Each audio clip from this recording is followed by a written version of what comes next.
ज़िंदगी में सबसे बड़ा जंग वो होता है जो खुद से लड़कर जीतनी पड़ती है। ये कहानी उन लोगों के लिए है जो हार कर भी रुकते नहीं।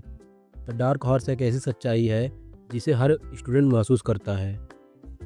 ये तो मैं आपको कहानी सुना रहा था डार्क हॉर्स के बारे में। चलिए आगे की कहानी बताता हूँ। राय साहब, संतोष और मनोहर तीनों ने बत्रा पहुँच मिलने पर छोले भटूरे वाले के यहाँ नाश्ता किया। फिर तीनों बगल के ही उन्हीं प्रॉपर्टी के ऑफिस पहुँचे। प्रॉपर्टी डीलर से मतलब मुखर्जी नगर में रहने वाले उन बेरोजगार लोगों से था जो छात्रों के किराए के लिए लगने वाले अपने परिचितों के मकान का पता बताते थे। वे मकान मालिक से मकान की चाबी लेकर कमरा दिखाते थे और पसंद आ जाने पर बस इसी के एवज में छात्रों से तयशुदा मासिक किराए की 50% जितनी राशि अपने कमीशन के रूप में लेते थे। वास्तव में यह पेशा मुखर्जी नगर और आसपास इलाकों के चरम पर था और यह वहाँ के सबसे उत्तम धंधों में से एक था जिसका शिकार छात्रों का होना ही पड़ता था। प्रॉपर्टी डीलर ने अपने लिए जो बैठने का स्थान बनाया था उसे वे लोग ऑफिस कहते थे। यह ऑफिस देखने में भारत सरकार के किसी भी आला ऑफिस से ज़्यादा भारी भरकम और टक्कर लेने वाला होता था। रंग बिरंगे पर्दे, संगमरमर का फर्श, सोफ़ा, झिलमिल लाल लाल पीली बत्तियाँ, बड़ी एलईडी स्क्रीन जिसका रिमोट हमेशा डीलर के हाथ में होता था, दोनों बेसिक फ़ोन, दो स्टाफ के साथ चाय और नाश्ता के की व्यवस्था। इतना सब कुछ एक सामान्य डीलर के ऑफिस में होता था। तीनों अंदर पहुँचे तो टोनी डीलर एक भारी भरकम जिधर मन तिधर घूम जाने वाली चौदिशा गामनी कुर्सी पर गंभीर मुद्रा में बैठा था।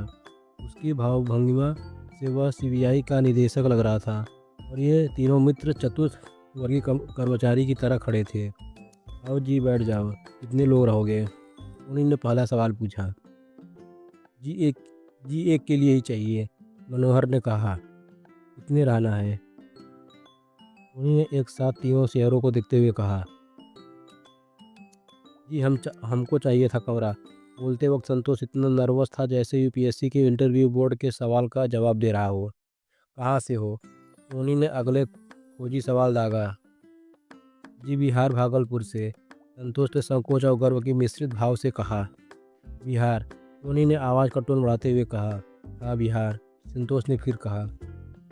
यार मुखर्जी नगर तो नहीं, गांधी विहार इंदिरा विकास चलेगा? टोनी ने पूछा। हाँ चलिए दिखा दीजिए, राय साहब ने कहा। दिखा दीजिए क्या यार?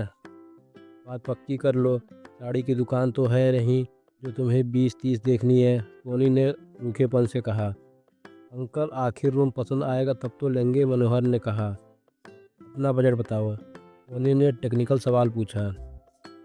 4000 से 5000 के बीच का दिखाइए, संतोष बोला। टोनी ने सुनते ही हंसते हुए कहा। बेटे इतने में तो मुखर्जी नगर के किचन मिलेगा। इतने में कैसे होगा यार? अच्छा चलो 4500 की एक ही करवा देता हूँ। एक एक बेड मिल जाएगा 1271 में।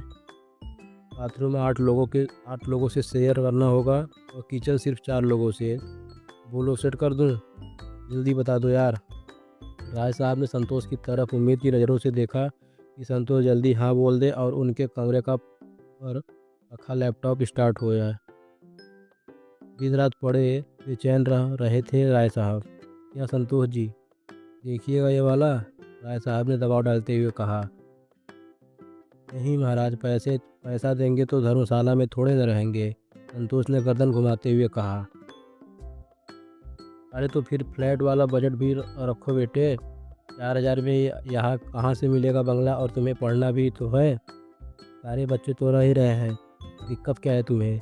एकदम से सेपरेट चाहिए? लड़की सड़की का मामला है क्या? चलो फिर क्या, एक दिखा देता हूँ। 11000 का है, 24 घंटे एंट्री, छोरी लाओ दारू पियो, कोई गल नहीं। बोलो जल्दी, लेनी है?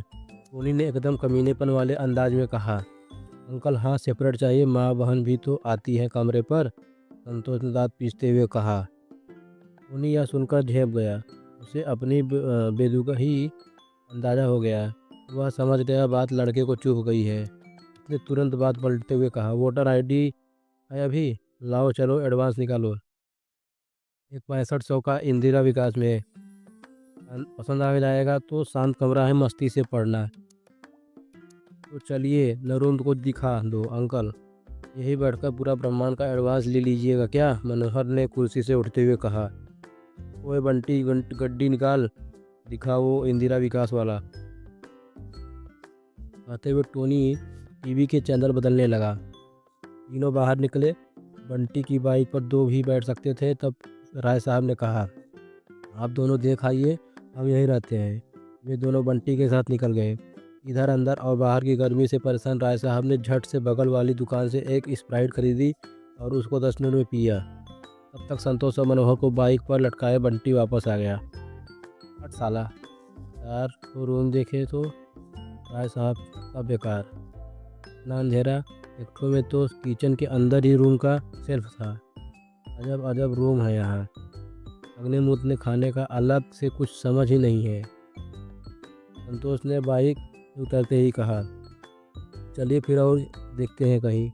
राय साहब ने सर खुजलाते हुए कहा। तीनों यहाँ से निकल गए। संतोष के मन को टोनी की लड़की लाने वाली बात बहुत बुरी लगी थी। साला कितना हरामी है, यहाँ प्रॉपर्टी डीलर लड़की लाओगे कहता है। साला भागलपुर पटना होता तो काट देते, बहुत मन बढ़ा हुआ है इसका। संतोष ने मुट्ठी बांधते हुए कहा, रहने दीजिए, उसकी गंदी सोच है, हमें क्या, उसका ही मन अपवित्र होगा। राय साहब ने संत के फ्लेवर में कहा, अजी यहाँ लोकल लोगों का व्यवहार ऐसा ही है क्या? मकान मालिक भी लड़कों को झाट ही समझता है। एक तारीख हुआ नहीं कपार पर चढ़ जाता है। लगता है जैसे देश छोड़ के भाग रहे हैं। प्रॉपर्टी डीलर का भाषा तो आपने सुन ही लिया। और साला यहाँ हम ही लोग हिजड़ा हैं। एक बार मेल के आवाज़ उठा देते तो दिल्ली हिल जाता, लेकिन नहीं, सब चुपचाप सुनेगा, काहे कि आईएएस बनने आया है। साला हम तो कहते हैं डूब मरना चाहिए ऐसे आईएएस बनने से पहले। भोसड़ी के जब इज्जत ही नहीं बचेगा तो उखाड़ेंगे आईएएस बन के। मनोहर ने एक सांस में इतना बोल दिया। सही बात कह रहे हैं मनोहर जी, सेल्फ रेस्पेक्ट भी तो एगो बात होता है। ये क्या कोई भी कुछ आरोप लगा देता है? हम लोग क्या यहाँ साला अयाशी करने आए हैं? जो बोल दिया उल्टा पुल्टा। चल के देखिए, इलाहाबाद, पटना, भागलपुर में इज्जतदारी के साथ पढ़ाई होती है। यहाँ पर एक बार छात्र का संगठन खड़ा करना होगा। कसम से एक बार ताकत दिखा दिए ना तो बोली चाली व्यवहार ठीक हो जाएगा और किराया भी मनमाना बंद हो जाएगा।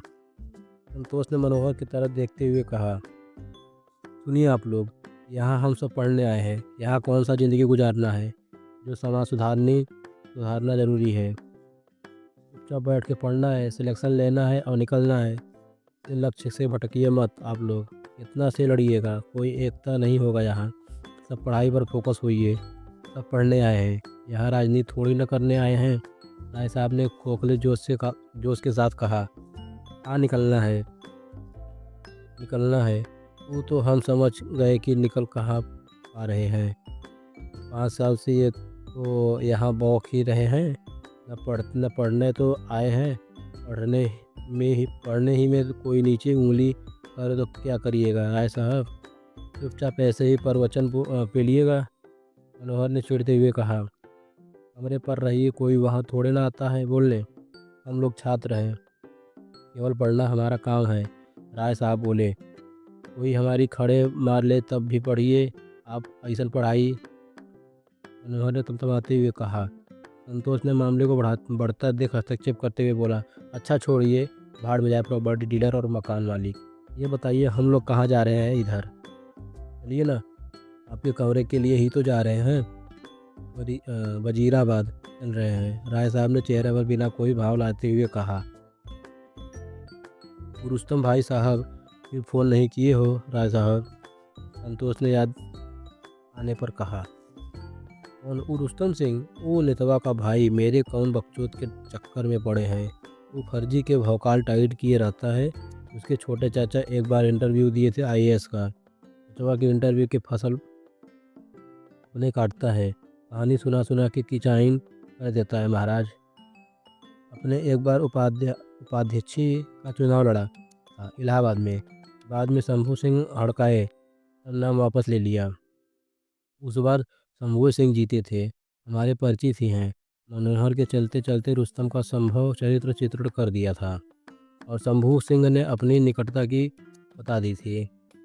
ऐसा भी एकदम फालतूए नहीं हैं रुस्तम भाई। दो दो बार यूपी का मेन भी लिखे हैं, लोगों के मदद करते हैं। अब काम मुश्किल है तो क्या करें, अच्छा नेचर का है, राय साहब ने मनोहर की बात काटते हुए कहा। वे लोग अब रिंग रोड को पार करके वजीराबाद पहुंच चुके थे। इधर अच्छा गली गली नंबर 14 जा रहे हैं क्या राय साहब, मनोहर ने पूछा। हाँ वहीं जा रहे हैं राय साहब ने कहा। गली नंबर 14 का मकान नंबर 72/90 ग्राउंड फ्लोर। अचानक कमरे के दरवाजे पर दस्तक हुई। अरे आइए राय साहब, आप हैं? आओ भाई मनोहर, कैसे हो भाई? दरवाज़ा खोलते ही गुरुराज सिंह ने कहा। अब दुआ है गुरु भाई, आप कहिए क्या चल रहा है, मनोहर ने आगे बढ़ते हुए कहा। बस घड़ी और सांस फिलहाल यही दोनों लगातार चल रही हैं, हंसते हुए गुरुराज सिंह ने कहा। और हो राय साहब, आप सुनाइए, कहाँ के दौरे पर निकले हैं? गुरुराज ने पूछा। बस गुरु भाई, आप ही के पास आए थे। ये अपने मित्र हैं संतोष जी, इनके लिए एक कमरा ढूंढ रहे हैं, राय साहब ने कहा। अच्छा अच्छा, मिल जाएगा कमरा, रुकिए पहले आप सब बैठिए तो, गुरुराज ने बेड पर से कंबल समेटते हुए कहा। संतोष के लिए गुरुराज का कमरा भी एक नया अनुभव था। उसने देखा 3 रैक पर खूब सारी किताबें ठूस के रखी हुई थी। एक बड़े टेबल पर लैंप रखा था, उस पर कुछ पत्रिकाएं और 2 कापी पड़ी हुई थी। टेबल के नीचे एक म्यूजिक सिस्टम था, जिसमें आबिदा परिवहन की गजली धीमी आवाज़ में बज रही थी। एक कोने में छोटी चौकी पर देवताओं की तस्वीरें रखी हुई थी। तकिए के पास सिगरेट का डिब्बा ऐसा रखा हुआ था जैसे दमे का मरीज हमेशा अपने सिरहाने सांस फूलने की तबीयत रखता है। दीवार पर बस विश्व का एक नक्शा चिपका हुआ था, जिसे चटाई पर अलवेयर कामों के दरिवल के पत्रे उल्टे पड़े थे। तब हो रहा है साहब, कहिएगा क्या खाइएगा, फिर पीने का व्यवस्था करते हैं, गुरु ने किचन की तरफ जाते हुए कहा। अरे नहीं कुछ नहीं गुरु भाई, पीने का प्लीज़ ये सब छोड़िए, राय साहब ने थोड़ा लजाए अंदाज में कहा। काहे छोड़िए महाराज, काहे आप पीते नहीं हैं क्या? याद है ना, अनामिका पटेल को देखे थे तब आप सिनेमा हॉल में एक डंडे के बांधर बैठे, तो कैसे आके हमारे कमर के पैंट खोलकर घोलते घोलते पिए थे, भूला गए क्या? गुरुराज ने प्लेट में नमकीन निकालते हुए कहा। अचानक गुरुराज की संतोष पर नज़र पड़ी, फिर तुरंत बोला, ओह अच्छा, जूनियर के सामने संकोच कर रहे हैं। हाँ हाँ हाँ, अरे ये भी एडजस्ट हो जाएगा, जैसे मनोहर हो गया। उसकी नहीं मनोहर, कहते हुए गुरु मनोहर ने आका लगाया। राय साहब ने लजाते हुए भी बात का रुख मोड़ते हुए कहा। ये किताब किसकी है गुरु भाई, क्या है इसमें? ये अलवेयर कामू की है, द रिबेल। ये मार्क्सवाद की छाती पर बैठ के लिखा गया है, उसकी कायदे से ली गई है। आप रख दीजिए और नमकीन खाइए, आपके सिलेबस से बाहर है, और अभी तक एकदम मत छूइए, न तो लोअरवा भी सरक जाएगा कमर से। अब है लोअर का मेस और आपका, गुरु ने बिस्कुट का पैकेट राय साहब की तरफ बढ़ाते हुए कहा। गुरुराज सिंह झारखंड से संत कोलंबस कॉलेज का छात्र रहा था। उस समय रांची में सिविल की तैयारी के लिए रहा था। अपनी पहली मुख्य परीक्षा उसने वहीं से दी थी। 4 साल से दिल्ली में था। पिता सरकारी नौकरी में थे। गुरुराज अपने आप में कई विरोधाभासों का मिश्रण था। दुनिया दाएं चले तो वह बाएं चलता था। IAS की तैयारी के लिहाज से वह उतना पढ़ चुका था जितने की ज़रूरत नहीं थी। दुनिया को अपनी दृष्टि से देखता था और बिना हिचक अपनी बात भी कह देता था। कुछ लोग उसके अक्खड़ और दम्भी कहते थे, और मूलतः वह साहसी था।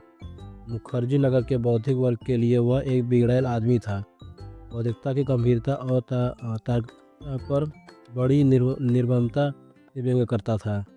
बुद्धिजीवी वर्ग, इस शब्द को वह एक गंभीर फुहड़ कहता था। दारू और किताब उसके 2 प्रिय साथी थे। काम भर का धार्मिक भी था और ज्योतिषी इस फिल्म भी पा रखा था। उसने अब तक IAS में असफल था। पिता दशरथ सिंह उसे अपने जीवन की सबसे बड़ी समस्या कहते थे और गुरुराज के लिए उसके पिता ही उसके जीवन दर्शन के गुरु थे। गुरुराज ने अपने जीवन के कई साल झारखंड में आदिवासियों के बीच गुजारे थे और उनके प्रति उसकी संवेदना कभी कभार उनके विचारों में झलक कर दिख जाती थी। कुछ लोगों का कहना था कि वह कभी नक्सली संपर्क में भी रहा था। यद्यपि उसके सर पर कुछ पुलिस केस भी थे जिसे वह अपने छात्र जीवन के दौरान कई सामाजिक संगठनों से जुड़े होने के कारण राजनीतिक षड्यंत्र का नतीजा बताता था। कुल मिलाकर उसे देखकर कहा जा सकता था कि वह संभावनाओं से भरा एक निराश और बेचैन आदमी था। राय साहब गुरु के सामने हमेशा बचाव की मुद्रा में रहते थे। वे गुरु के रग रग से जानते थे। राय साहब की विद्वता और उनका आदर्श गुरु के सामने उसके ढीले जांघिए की तरह था, जो कभी भी गुरु के एक झटके से सरक जाता था। संतोष गुरु के सामने अपने पहले गुरु राय साहब दिशा देखकर हैरान था। उसे अब वो गुरु में महागुरु नजर आने लगा। गुरु भैया जरा रूम देखिए ना, संतोष भाई के लिए। मनोहर ने पानी की बोतल देख खोलते हुए कहा। हाँ गुरु भाई, ये संतोष बिहार से है, भागलपुर से तैयारी के लिए आया है। राय साहब ने संतोष पर प्रकाश डालते हुए कहा। ये कमरा कल ही मेरे ऊपरी तल्ले पर खाली हुआ है, देख लीजिए, ठीक लगे तो ले लीजिए। 5500 रुपये का होगा, गुरुराज ने कहा। हाँ क्यों नहीं, चलिए देखते हैं। राय साहब कहते हैं कमरा देख लें। तब ऊपरी तल्ले पर पहुंच गए। कमरा खुला था, साफ सुथरा था। संतोष को कमरा, शांत वातावरण और नीचे रह रहा गुरु सब ठीक लगा। उसने हाँ कर दिया। राय साहब को तो मानो अब जाकर चैन मिला। लैपटॉप और सीडी की गुदगुदी से भरे उठे राय साहब। आज ही शिफ्ट हो लीजिए, चलिए आपका बैग ले आते हैं, राय साहब ने झट से कहा। गुरु ने मकान मालिक को फ़ोन लगाया और शाम तक शिफ्ट हो जाने की बात का फाइनल कर ली। चलिए रूम मिल गया, इसी बात पर एक शानदार पार्टी होना चाहिए संतोष भाई, आप के कमरे पर मनोहर ने चाहते हुए कहा। हाँ हाँ क्यों नहीं, संतोष ने कहा। अब संतोष वजीराबाद में स्थापित होने जा रहा था। अब उसे अपने सपनों को पूरा करना था। उसने सोच लिया था, खूब पढ़ेगा, खूब मेहनत करेगा। अकेला कमरे पर रहना है तो कोई बाधा भी नहीं होगी। रूम पर शिफ्ट होने के बाद राय साहब ने उसे सुझाव देते हुए कहा कि अभी पहले 6 महीने खुद को कमरे पर एनसीईआरटी की किताबें पढ़ ले, फिर कोई कोचिंग ज्वाइन करे। चलिए आपको कुछ सामान भी तो लेना होगा, गुरुराज ने संतोष से कहा। हाँ किचन का सामान, एक मेज़, एक कुर्सी और एक बेड तो आज ही ले लीजिए। उसके बाद धीरे धीरे और भी ज़रूरी सामान लेते रहिएगा, मनोहर ने एक कुशल गृहस्थ की भांति सुझाव देते हुए कहा। हाँ उधर ही है, उधर से ही इनका बैग भी उठा लाएंगे। ओके, बहुत बहुत धन्यवाद गुरु भाई, कमरा दिलवा दिए आप। ऊपर से आपका स्वाधीन मिलेगा, संतोष जी को एकदम ठीक रहेगा, राय साहब बोले। थैंक यू गुरु भाई, संतोष ने भी कहा। सुनिए, गुरु को थैंक यू बोलने से काम नहीं चलता। गुरु को थैंक्स का मतलब होता है कि कुछ रंग बिरंगी पानी बरसाना चाहिए, हंसते हुए मनोहर ने कहा। नहीं यहाँ संतोष, तुम भाई जाओ, अपना सामान खरीद जल्दी एडजस्ट हो जाओ, ये मनोहर साला ऐसे ही मजाक कर रहा है, गुरु ने संतोष से कहा। और संतोष भी हृदय से धन्यवाद देना चाहता था और मनोहर ने इशारों में वह तरीका बता दिया था। ठीक है, मेरी तरफ से प्लीज़ कमरे पर एक पार्टी रहेगा, शाम को जल्दी आ जाइएगा आप लोग, संतोष ने सबको आमंत्रित करते हुए कहा। ओहो बहुत बढ़िया संतोष भाई, ओके चलिए अब कैंप चलते हैं, वही मिलेगा बेड, मेज और कुर्सी बढ़िया वाला, उसी के भरे, मनोहर ने कहा। गुरु से विदा लेकर तीनों अब किंग्सवे कैंप के मार्केट पहुंच चुके थे। ऑटो से उतरते ही राय साहब ने कहा, एक लिस्ट बना दीजिए सामान का। अरे लिस्ट का क्या बनाना है, चलिए फटाक से एक बेड, चेयर और टेबल लीजिए पहले, मनोहर ने सरदार फर्नीचर की दुकान की तरफ बढ़ते हुए कहा। सरदार जी ने झट से बाहर पड़ी हुई बेड की धूल झड़वाई और स्टाफ से उसे बिछाकर देखने को कहा। बेड के बिछते ही राय साहब उस पर चढ़कर हुमज 2-3 बार उछले, उतरकर बेड की चारों टांगें हिलाकर देखी। ठीक है, मजबूत है, इसे दे दीजिए, दाम ठीक ठाक लगा दीजिएगा सरदार जी, राय साहब ने सरदार जी से कहा। दाम की चिंता न करो, मार्केट से 1 रुपया कम ही लूँगा जी, हमारा फिक्स रेट है। चीज़ देखो, कोई भी सामान लो, चलता रहेगा। सरदार ने कैलकुलेटर का बटन दबाते हुए कहा। ओके, एक कुर्सी और एक टेबल भी दिखा दीजिए, मनोहर ने आगे आगे आगे आकर कहा। निकाल ओए, बढ़िया गद्दी वाली कुर्सी और बड़ी वाली टेबल दिखा बच्चों को, सरदार जी ने आवाज़ लगाई। कुर्सी टेबल की मजबूती भी जांच कर राय साहब ने ओके कर दिया। सामान पैक कराकर रिक्शा पर लाद दिया। रिक्शा वहीं खड़ी कर तीनों और भी सामान लेने आगे की दुकान पर गए। बेड का गद्दा और तकिया खरीद उसे भी बंधवा दिया। किचन का सामान खरीदते वक्त राय साहब ने तवे को 3 बार पटक कर देखा। राय साहब हर सामान की मजबूती देख लेना चाहते थे। उनका अनुभव जानता था कि विद्यार्थी को यहाँ तैयारी में 5-8 साल लगना आम बात है, तो हर साल नया सामान खरीदने का झंझट न रहे। जो भी लेना हो टिकाऊ हुई ले, और आईएएस के 4 प्रयास और पीसीएस के अनेक प्रयास में भी साथ निभाता रहे। ज़रूरत के और भी सामान लेकर तीनों एक और रिक्शा लिया। दोनों रिक्शों पर सामान लादे वहाँ से निकल पड़े। संतोष ने बिना कटौती किए ज़रूरत का हर सामान खरीद लिया। उसने किसी सामान की मजबूती का गारंटी नहीं देखा। वह तो बस 1 साल में ही अपने सपनों को साकार करने की ठान कर आया था। वह रिक्शा पर लदे सामान को युद्ध सामग्री के तौर पर देख रहा था। उसे अब यूपीएससी से लड़ाई जीतनी थी। वह बस जल्द कमरे पर पहुंचकर सारा सामान एडजस्ट कर पढ़ाई में जुट जाना चाहता था। लीजिए, एक-एक कर के अंदर करिए सब सामान और चलिए अंदर लगाते हैं सामान को। मनोहर ने कुर्सी को दरवाजे तक पहुंचाकर कहा। 5 मिनट में सारा सामान कमरे के अंदर था। आप लोग का बहुत ऋणी हूँ मैं, मनोहर जी और राय साहब।